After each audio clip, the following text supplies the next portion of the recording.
Hello everyone, my name is Adeni. In this presentation, I'll walk through my vulnerability analysis of the Keyaptrix Level 1 VM. The goal is to demonstrate how attackers enumerate a system, identify weaknesses, and map path to root access. I'll show the scan I performed, the vulnerabilities I discovered, and how floor hypothesis methodology guides the analysis. I use the ifconfig command to reveal my Kali machine's IP address, and this confirms both my Kali machine and Keyaptrix 1 machine are on the same network, which is the host-only network. This slide shows the environmental setup. On the left side, I begin with a ping sweep to identify the Keyaptrix machine on the network. This is a standard first step in enumeration because you need to confirm the host is reachable before deeper scanning. My Kali VM was able to identify and capture the Keyaptrix 1 machine, which is the only machine running at this time, with an IP address of 192.168.56.105. On the right split side of the split terminal, I ran a more intrinsic command scan with the nmap switch capital O with the Keyaptrix 1 IP address and discovered several open ports, like port 22 running SSH, 80 running HTTP, 139 running SMB service. The OS detection also shows the target is running Linux 2.4.x, which likely ranges from 2.4.9 to 2.4.18. It also shows network distance as 1 hop since it's on a virtual machine and not a firewall. On the left side of the split screen in the terminal, I ran the nmap switch S V command for more service details, and on the right side, I ran nmap switch P switch capital A with the target IP command, which is an intrusive scan. I discovered from the results that the Apache with OpenSSL is running on port 80 and 443, and port is well known for unsecured port, which is port 80. I also discovered SMB services on port 139 running Samba and other ports like 111 and port 32768. The combination of these multiple outdated software services make the system highly vulnerable. In the first additional scan, I used the nmap switch top switch port 30 command to quickly check the 30 most commonly used TCP ports. It's a fast way to identify high-valued system without scanning the entire port range. For the results, we can see that 5 ports are open: SSH on port 22, HTTP on port 80, RPC bind on port 111, NetBIOS SSN on port 139, and HTTPS on port 443. These are all significant from a security standpoint. SSH and NetBIOS suggest remote access potential, while HTTP and HTTPS indicate a web server that could be probed for vulnerabilities. The closed ports also tell us something. Services like FTP, Telnet, and RDP are also exposed, which significantly reduce the attack surface, but the presence of legacy services like NetBIOS and RPC bind still raises concerns. This can act as a reconnaissance snapshot, helping prioritize which service to investigate further with deeper enumeration and vulnerability analysis. In this scan, I use nmap's HTTP-enum script to automatically probe the web server for common directories and files. The result reveals several potential interesting paths that are often overlooked but can expose sensitive information or lead to deeper vulnerabilities.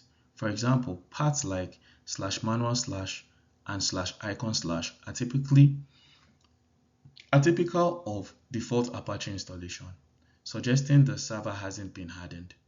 That's a red flag because attackers often look for default content as a sign of misconfiguration. The presence of /test.php also hints at custom or ephemeral code, which could be vulnerable if not properly secured.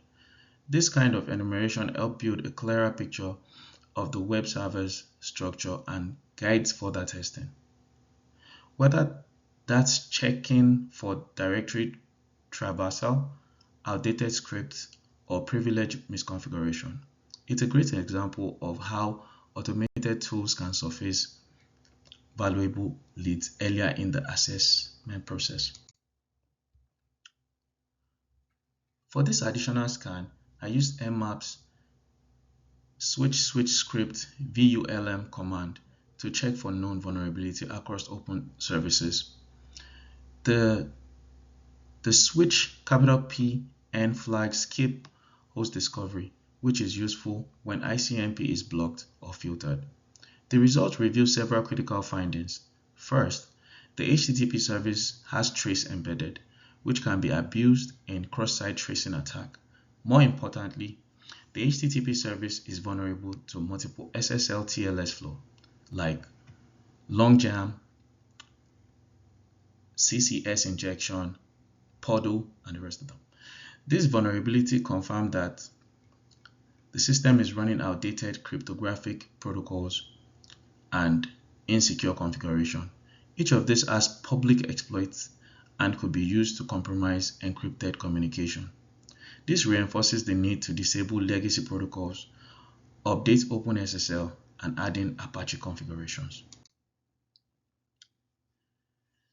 Moving to flow hypothesis methodology. The flow hypothesis methodology is a structural approach using vulnerability analysis to systematically identify potential vulnerabilities in a system. It emphasizes understanding and analyzing how flaw or weaknesses in a system's design, implementation, or configuration can lead to system vulnerability. Unlike automated scanning, FMH, which is flow hypothesis methodology, relies heavily on the intellect and intuition of the human tester to theorize how a system might be broken.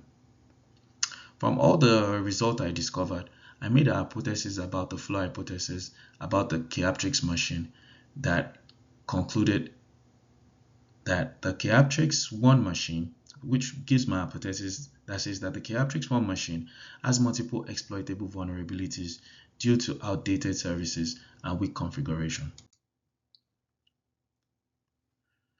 For the flow analysis, with the two vulnerability discovered based on the scan results, PODO is a classic cryptographic vulnerability that targets SSL 3.0, which is still enabled on the Keyaptrix machine due to its outdated OpenSSL and ModSSL versions.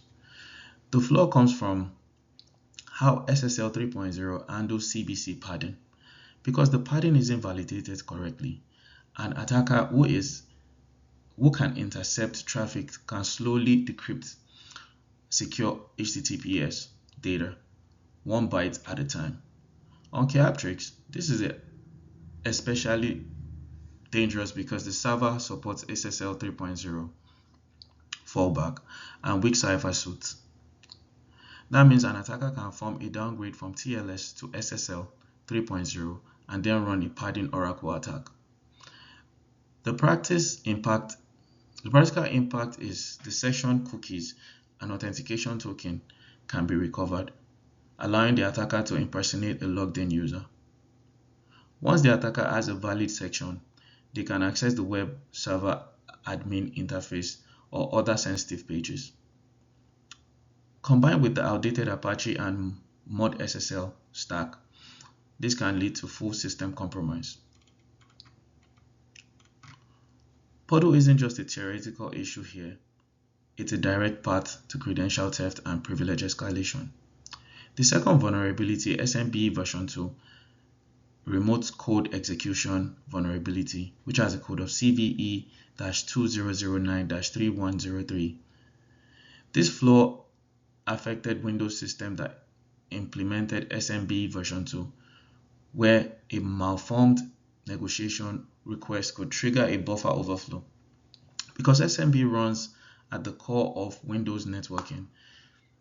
This vulnerability allows attackers to execute code remotely without authentication. Although Kyatrix 1 is a Linux-based machine and doesn't run SMB version 2, it does expose Samba on port 139, which historically suffers from similar remote code execution issues. Understanding CVE-2009-3103 helps illustrate how SMB-based attack works in general and while legacy file sharing system service are high risk. In practice, an attacker exploiting this vulnerability could gain full system control, install backdoors, or use the compromised machine as a pivot point. Finally, when we look at this vulnerability table, the goal is to understand not just what vulnerability services are running on the Kyatrix machine, but how each one contributes to the overall attack surface. The table is organized by services, port, vulnerability, and risk level, which makes it easier to see where the most critical weaknesses are concentrated. Starting with the red high-risk entry, we can see that HTTPS on port 443 is one of the most dangerous exposures. It's running an extremely outdated version of OpenSSL and ModSSL, which makes it vulnerable to multiple cryptographic attacks like Portal, Longjam, and CCS injection. These weaknesses allow an attacker to downgrade encryption, interrupt traffic, and steal sections cookies. That's why it's marked as high risk.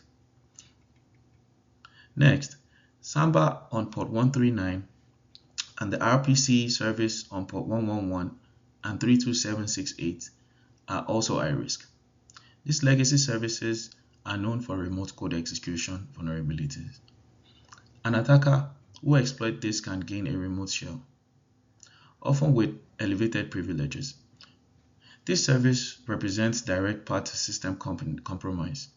The yellow medium risk entry, such as HTTP on port 80 and SSH on port 22, don't immediately provide full compromise, but they support information, disclosure, and attack refinement. For example, the Apache Web Service exposes default directories and text scripts, which can reveal sensitive information about the system. The outdated SSH version also presents cryptographic weaknesses that could be exploited in a downgrade attack. Overall, the table shows that Kyatrix has multiple high-risk entry points, each capable of leading to full system compromise.